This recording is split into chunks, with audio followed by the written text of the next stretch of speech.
Pinasok na rin ang mga senatoriable ang pangangampanya sa pamamagitan po ng internet. Bukod daw kasi sa mas high-tech at mas menos gastos din ito para sa mga kandidato. Saksi si Maris Umali. Sa kampanya sa kalsada, higit sa pera, pawis at laway ang tunay na puhunan. Kaliwat kanan ang kailangang kamayan, ngitian at kawayan. Pero dahil moderno na ang panahon, wais at high-tech ng mga panyang ilang tumatakbo.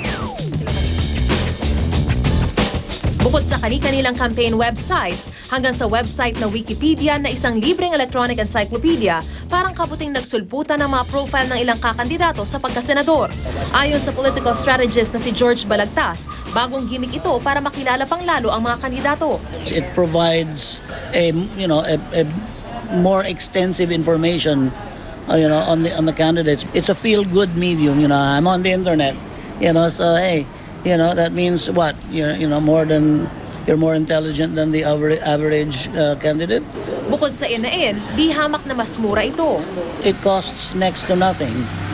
So why not? Ang ilan pa, interactive ang gimmick. Tulad ni Congressman Cheese Escudero na game na nakipag-chat sa mga prospective voters. Si dating Senador Loren Legarda naman, podcasting naman ang pinasok. Mistulang palabas sa telebisyon na sa internet lang mapapanood.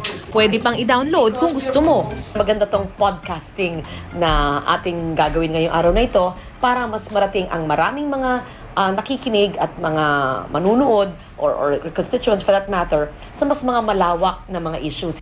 Sa YouTube naman dinala ng Kabataang Party List Group ang kanilang mala MTV na campaign ad.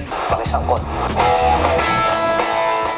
Tampok ang mga artista gaya ni na Angel Locsin, Shara Soto at Dennis Trillo. Sa loob lang ng 4 na araw, kabilang na raw sila sa top 50 most watched video sa YouTube. Dahil wala raw silang malaking pondo sa cyber campaign na kasalalay ang kanilang pangangampanya. Dapat hindi maliitin yung effectivity ng online campaigning dahil marami itong ma-reach na audience. Pero hindi rin daw ganoon ka-epektibong pantabo ng boto ang mga nabanggit na high-tech kampanya. Dahil di naman lahat may computer at may internet connection, limitado raw ang sakop nito. Remember, politics is still a one-on-one selling job. You have to press the flesh. Right now, the computer can't do that. Maris Umali ang inyong saksi. Susunod na eyewitness at yan ang mga pangyayaring tinutukan ng inyong nag-iisang liga ng katotohanan. Ako naman, Arnold Glavio. Hatid po namin ay balitang